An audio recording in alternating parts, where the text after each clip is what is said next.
Today I'm going to tell you a story that I really love. This is my favourite story and it's called The Polar Express. On Christmas Eve, many years ago, I lay quietly in my bed. I did not rustle the sheets. I breathed slowly and silently. I was listening for a sound a friend had told me that I'd never hear. The ringing bells of Santa's sleigh. There is no Santa, my friend had insisted, but I knew he was wrong. Late that night I did hear sounds, though not of ringing bells. From outside came the sounds of hissing steam and squeaking metal. I looked through my window and saw a train standing perfectly still in front of my house. It was wrapped in an apron of steam. Snowflakes fell lightly around it. A conductor stood at the open door of one of the cars. He took a large pocket watch from his vest, then looked up at my window. I put on my slippers and robe. I tiptoed downstairs and out of the door. "All aboard!" the conductor cried out, and I ran up to him. "Well," he said, "are you coming?" "Where?" I asked. "Why, to the North Pole, of course," was his answer. "This is the Polar Express." I took his outstretched hand and he pulled me aboard. The train was filled with other children, all in their pyjamas and nightgowns. We sang Christmas carols and ate candies with nugget centres as white as snow. We drank hot cocoa as thick and rich as melted chocolate bars. Outside, the lights of towns and villages flickered in the distance as the Polar Express raced northwards. Soon, there were no more lights to be seen. We travelled through cold, dark forests where lean wolves roamed and white-tailed rabbits hid from our train as it thundered through the quiet wilderness. We climbed mountains so high it seemed as if we would scrape the moon. But the Polar Express never slowed down. Faster and faster we ran along, rolling over peaks and through valleys like a car on a roller coaster. The mountains turned into hills, the hills to snow-covered plains. We crossed a barren desert of ice, the great polar ice cap. Lights appeared in the distance. They looked like the lights of a strange ocean liner sailing on a frozen sea. "There," said the conductor. "This is the North Pole." The North Pole.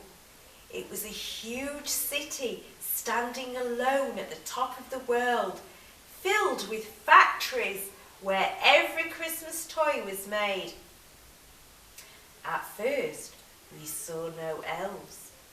"They're gathering at the centre of the city," the conductor told us. "That is where Santa will give the first gift of Christmas." "Who receives the first gift?" we all asked. The conductor answered, "He will choose one of you." "Look!" shouted one of the children.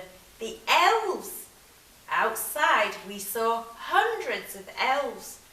As our train drew closer to the centre of the North Pole, we slowed to a crawl. So crowded were the streets with Santa's helpers. When the Polar Express could go no further, we stopped and the conductor led us outside. We pressed through the crowd to the edge of a large open circle.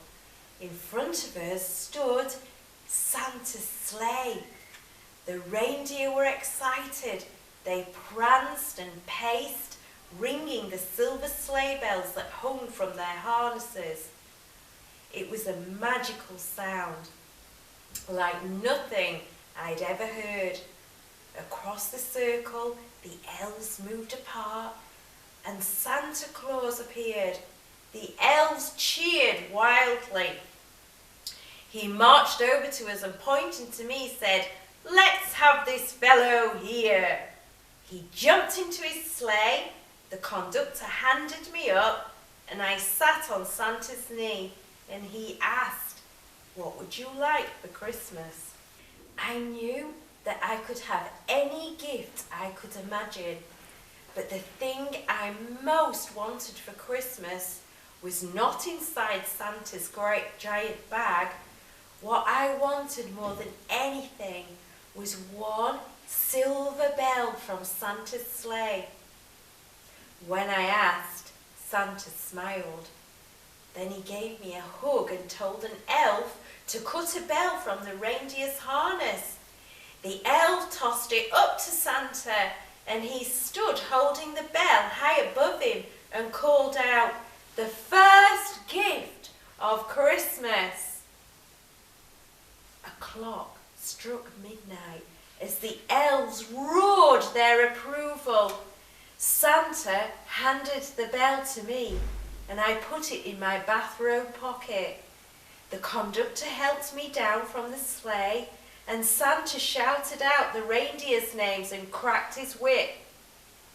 His team charged forward and climbed into the air. Santa circled once above us, then disappeared into the cold, dark, polar sky. As soon as we were back inside the Polar Express, the other children asked to see the bell, and I reached into my pocket, but the only thing I felt was a hole. I had lost the silver bell from Santa Claus's sleigh. "Let's hurry outside and look for it," one of the children said. But the train gave a sudden lurch and started moving. We were on our way home. It broke my heart to lose the bell. When the train reached my house, I sadly left the other children. I stood at my doorway and waved goodbye. The conductor said something from the moving train, but I couldn't hear him. "What?" I yelled out. He cupped his hands around his mouth. "Merry Christmas," he shouted. The Polar Express let out a loud blast from its whistle and sped away. On Christmas morning, my little sister Sarah and I opened our presents. When it looked as if everything had been unwrapped, Sarah found one last small box behind the tree. It had my name on it, and inside was a silver bell. There was a note. "Found this on the seat of my sleigh. Fix that hole in your pocket. Signed, Mr. C." I shook the bell, and it made the most beautiful sound my sister and I had ever heard. But my mother said, "Oh, that's too bad." "Yes," said my father, "it's broken." When I'd shaken the bell, my parents had not heard a sound. At one time, most of my friends could hear the bell, but as years passed, it fell silent for all of them. Even Sarah found one Christmas that she could no longer hear its sweet sound. Though I've grown old, the bell still rings for me, as it does for all who truly believe. Merry Christmas, everyone. Merry Christmas.